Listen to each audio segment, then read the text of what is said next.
Greetings, and welcome to another exciting episode of Cooking with Captain Nightfall. This internet evening, we will be baking a classic recipe with a hint of new ingredients called Nightfall. Dark Asylum! Now Nightfall, Dark Asylum! Is where my brother and I really started to take Old Tucson Studios and Nightfall very, very seriously. In fact, this was the year when they sold the Nightfall Dark Asylum poster, which my brother Matthew created. Guiding us in our interests was Mark Cato, who was in charge of many of the scripts involving Nightfall Dark Asylum, and you can take it from me that a whole lot was going on. First of all, this year returned to the traditional story of an 1800s Western town, whose existence depended on maintaining the Gouliard Asylum and its keeper, Dr. Jebediah Hyde. This would also be the first year where the gargoyles in town square would be absent. In their place this year would be the Skinny Guy. Did you take the Skinny Guy? Let's go watch it on home video after we watch Billy with little Bobby when he hits the home run. Yeah, that's cool.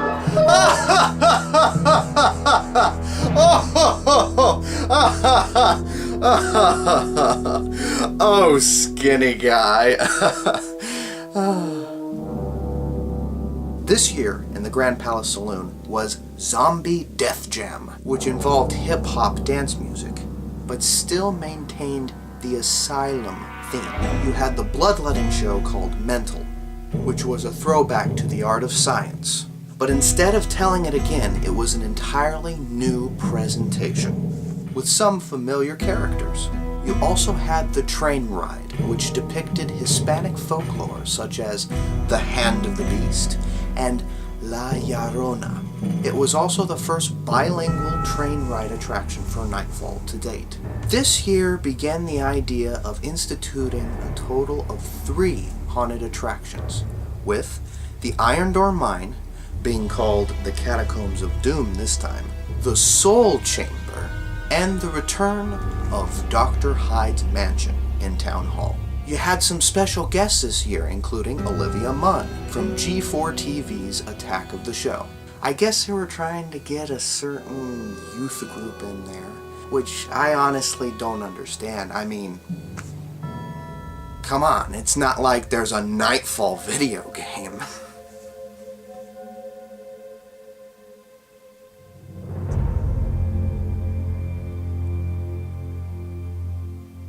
And, lest we forget, there was a story stunt show at Nightfall Dark Asylum called Dark Asylum. It begins with the inmates Crazy Sam, Marietta, and Brutus breaking from their cells once again in order to free themselves from their mental prison. But 2 individuals entered the forbidden realm of Nightfall and encountered these inmates in confrontation. One is a man of voodoo named Hawk, and the other is Michael McFarland, the brother of Hyde's nemesis, Josie McFarland.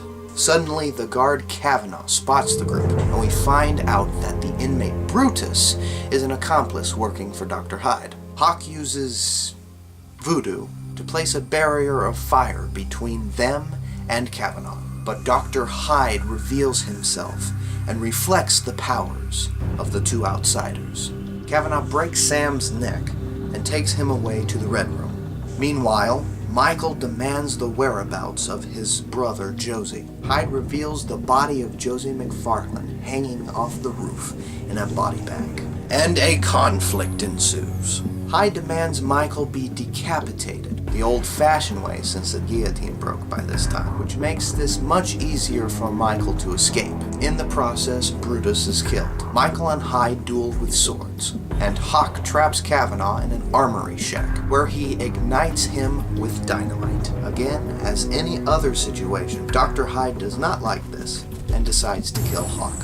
All who are left are Hyde, Marietta, and Michael. But suddenly, the soul of Josie McFarlane appears and pursues Jebediah. As they battle, Michael and Marietta flee as Josie throws Hyde into a crematorium pit. But at the end, we reveal that this is far from over, and that is Nightfall, Dark Asylum! Next week, we will talk about Nightfall, Darkness Rising at Old Tucson Studios. If